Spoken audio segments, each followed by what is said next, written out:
Aí, mudando um pouco aqui, dessas empresas todas, qual foi a primeira que você entrou? Dessas multinacionais. Eu comecei lá atrás numa agência que atendia a Ambev. Eu fiz Ambev, e em seguida Red Bull. Eu comecei ali mesmo, efetivamente, a minha jornada, né? Então aí eu fiz Ambev, Red Bull. E qual que é o segredo, assim, de entrar numa Red Bull? Que eu acho que é, cara, é o que a galera quer saber, velho. O segredo de entrar na Red Bull, cara, é o seguinte.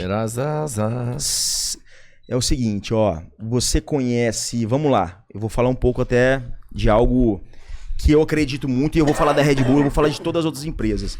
Vocês conhecem Michael Jordan? Sim. Conhece? Fera, né? Steve Jobs? Também fera, né? José Manuel da Silva. Pô, meu vizinho, mano. Você Seu conhece? vizinho? Tá Conheço. brincando, Gente não conheço, boa. não conheço. Cara, é o Boa. seguinte. Esse não. Você não conheceu porque o cara desistiu no processo, velho. Ele não aperfeiçoou o processo dele. Você nunca vai conhecer um cara que desiste no processo. Então você tem que entender o seguinte, do outro lado da mesa, quem tá te recrutando, te contratando, ele tem uma dor pra ser sanada. Como que você vai lidar com essa dor? Cara, sendo o mensageiro da solução, meu velho. Então como que você é o mensageiro da solução em relação a essa dor do cara? Rodrigão, você tá precisando de quem pra trabalhar aqui? De alguém pra trabalhar com você na parte de vendas? Tô. Cara, meu velho, me contrata porque é o seguinte... Tô com minha filha, cara, a empresa não quer, o Rodrigo não quer saber disso, você tá com a sua filha, o CNPJ não quer saber disso. Quero saber o seguinte, você tem capacitação para solucionar a minha dor? Então, quando eu te respondo em relação a isso, eu te falo o seguinte, eu sempre entendi muito o que o outro lado precisava. Eu sempre entrevistei muito o outro lado. Entendeu? O que é entrevistar muito o outro lado? Você faz uma pesquisa mais a fundo da necessidade daquela função, você entrevista o pessoal do RH sabendo quais são as necessidades da área. Exemplo, você está me contratando para vendas, qual que é a realidade hoje da área de vendas? Ah, Michel, tem um representante aqui que pega uma região de X quilômetros. Tá, não, mas não é isso que eu estou te perguntando. Qual que é o faturamento que esse cara tem que entregar? A área está caindo ou está crescendo? Você começa, o cara já do outro lado já fala assim, putz, esse cara é a solução do meu problema. Você tem que ser mais profundo do que o que é te ofertado, entendeu? Então o RH ele não vai te dar muita informação, só que você já está participando de um processo. Então, sem ver, é importante você tomar o controle da entrevista. Tomar o controle o tempo todo. Você tem que ter o controle. Porque na maioria das vezes, na entrevista de emprego, o cara te pergunta, ele né? se inibe. E aí, onde você mora? O que você faz? Você consegue rodar? Mas você tem carro? É isso aí. Você tem isso? O que você espera? Você consegue representar uma empresa só? É isso aí. E aí acaba que o cara fica... Mas é porque ele está na posição de desconforto, que é a posição de ser avaliado. Quando você muda o jogo na negociação, você passa essa responsabilidade da avaliação para o outro lado, a visão automaticamente ela muda. Então até o seu grade em relação ao cargo, isso acontece demais, meu amigo. Quando você pega um cara muito bom, o cara do RH fala assim, velho, deixa eu te falar uma coisa, você é tão bom que eu não posso te contratar, porque o que eu tenho aqui para te pagar, não paga o seu passe. Pô, mas isso é um problema também, não? Isso é um baita problema, mas acontece muito. Hoje as empresas querem o quê? Redução de custo e elas não querem alguém tão bem preparado para determinadas funções. Ela não quer, porque ela tem o medo do risco de sair. Se ela não tem um plano de desenvolvimento individual da carreira do profissional ali bem elaborado, ela se perde. Pô, mas você precisa daquele emprego? Como que você faz para não deixar chegar nesse ponto? Assim, cara, você nunca pode demonstrar que você precisa, irmão. Você nunca pode demonstrar que você precisa, velho. Se eles forem entrar em algo humano, você pode falar. Mas emoção, por mais que vendas é emoção, dentro do CNPJ, do processo de tomar de decisão, é frio. Mas aí você vai se mostrar que você é melhor, cara. Aí, às vezes, os caras... Você é tão bom... Mas você é tão isso bom... acontece muito, Você meu. é tão bom que os caras viram e falam assim, pô, não dá pra mim te contratar. Você precisava pra caralho daquele emprego, velho. Mas aí é o valor do seu passe, né? Não tem como. Eu entendo a sua necessidade de quem tá do outro lado. Cara, eu preciso entrar. Mas é o seguinte, velho. Então eu tenho que abaixar um pouco a minha régua, saber pra onde eu vou, avaliando a empresa. Por isso que é importante o seguinte, nesse processo de avaliação, você saber qual que é o grade. Só que as empresas, elas não passam muita informação até onde elas vão. Elas falam o seguinte, cara, beleza, eu tô com uma vaga X aqui para um gerente de território, tal, isso, aquilo. Qual que é a sua pretensão salarial? E presta atenção aqui na negociação. Quem faz realmente a primeira cartada na mesa... Quem fala primeiro sempre perde. Se a empresa do outro lado, fator inverso, ela tem 10 pau para pagar e eu falo que minha pretensão é 5, automaticamente ela vai puxar para 5, velho. Quem fala primeiro perde, irmão. Então é o seguinte, é uma contra-oposição que eles falam. Olha só, eu gostaria antes de saber qual que é o grade oferecido pela vaga. Muitas empresas vão passar, outras não. Só que é um direito do profissional saber. E aí você começa a refinar. Você começa a refinar. Opa, peraí, até onde eu consigo ir? Então, é uma modelagem que você tem que construir no processo de negociação. Porque quem te contrata também, quem vai fazer o processo seletivo desde o início, ele já tem um budget ali em relação à vaga, quanto ele vai te pagar. Isso é claro. Isso é claro. Só que você não sabe e ele não vai te passar. Até uma determinada etapa, até que ele saiba qual é a sua expectativa salarial. Entendeu? E aí eles vão fazer o quê? Barganhar o tempo todo. Agora, se eles te quiserem mesmo, eles vão pagar. Você acha que aumenta o budget depois? Cara, já aconteceu muito isso comigo, meu. De aumentar pra... Já, meu. Já aconteceu muito isso comigo.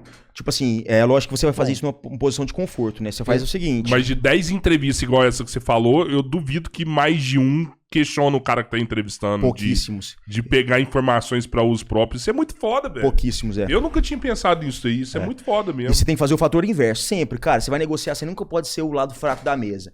Por mais que eu sou um entrevistado, eu tenho que me portar como tal, em relação, assim, ao meu interesse. Aqui é uma via de mão dupla. O outro lado tem que entender o seguinte, esse cara é a solução, entendeu? Ele tem que entender isso. A partir do momento que ele entende que eu sou um cara que quero a vaga, eu já perdi a vaga, velho. Eu tenho que ser o cara o seguinte, eu sou a solução pro seu problema. Só que é o seguinte, eu quero saber quais informações hoje você consegue me disponibilizar. Então isso é um processo de construção de negociação, entendeu? Mas não dá também pra você blefar 100%, eu pensei nisso, você não Não pode dá, mentir, você tem que ter um né? direcionamento. É. Você tem que ter um direcionamento. Ó, eu Então, sou se a você não solução, pode eu sou blefar, mesmo, mano. você tem que se preparar também, Você né, tem que se cara? preparar. Você tem que estar Não. preparado pra isso aí também, né? Irmãos, o início de qualquer jornada profissional em relação a vendas, a qualquer negócio, entrevista de emprego, é a preparação. Você tem que ter um direcionamento. Hoje, a tecnologia ela te dá muitas ferramentas. Então, talvez o cara não saiba o seguinte. Ele não saiba o seguinte. Quanto o RH está verbalizando que ele vai pagar na vaga. Mas se ele entrar ali em algumas ferramentas, ele consegue saber o valor estimado do cargo para aquela função, para aquela empresa.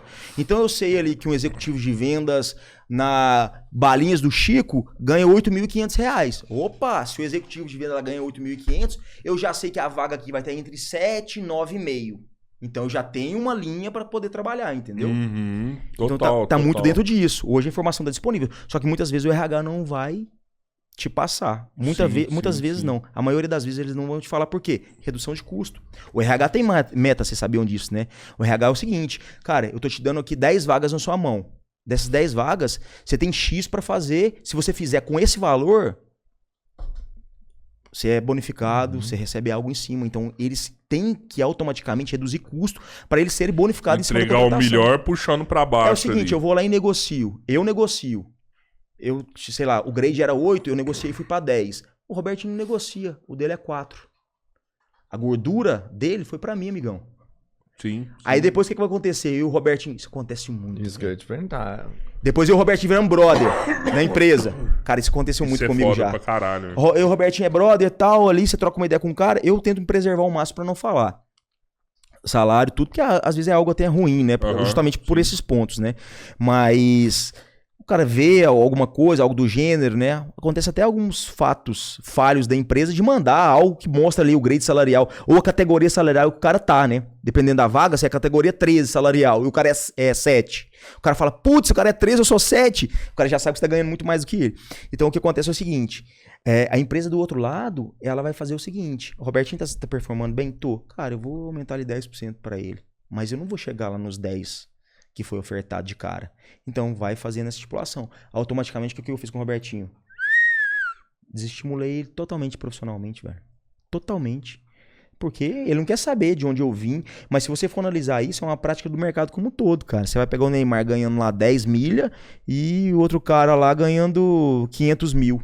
Sim. O cara negociou bem, o cara tem uma reputação, tem uma carreira. Só que quem tá no mesmo elenco, no mesmo time, na mesma função, o cara não quer saber disso, né?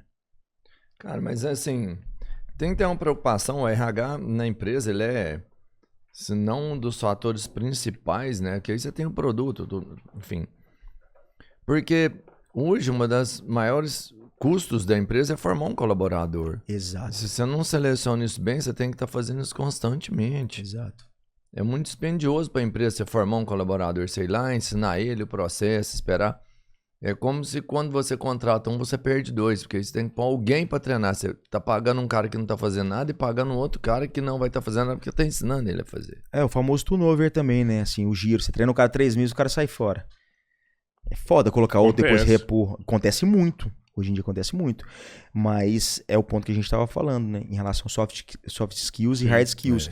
Hoje a galera tem que se atentar muito às habilidades comportamentais e entender qual que é o momento de vida que o profissional tá passando. Pra não acontecer do cara vazar fora, né? Isso Entender é o histórico profissional, essencial também. qual é a ambição daquele profissional, pra onde ele quer ir. Então, assim, não dá pra você ser totalmente analítico só. Você tem que ter um quê de realmente entender o lado humano. Peraí, o que esse cara quer?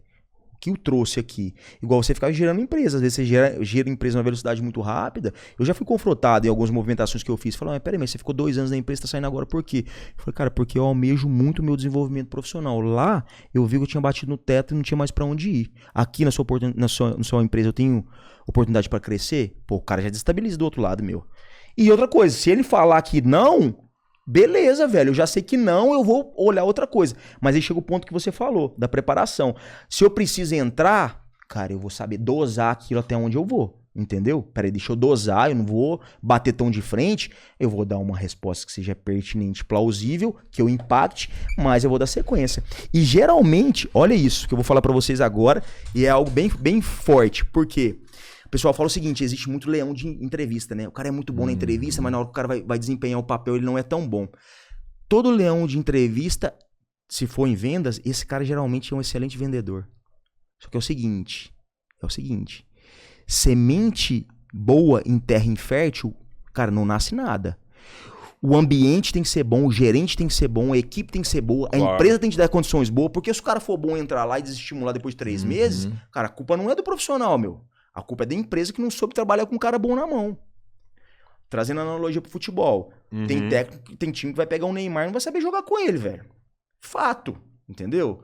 Tanto outros exemplos. Então, assim, isso é pertinente pro mercado de trabalho, assim, com muita coerência. Você tem que pegar um cara bom, colocar na função boa e realmente motivar esse cara. Vendas é o que? A motivação. Grana, experiência, elogio, reconhecimento. E você vai entender isso com o perfil do seu colaborador. Se é um cara que é mais ligado a elogio, um cara que realmente gosta de valorização, pô, vou elogiar ele na frente da galera.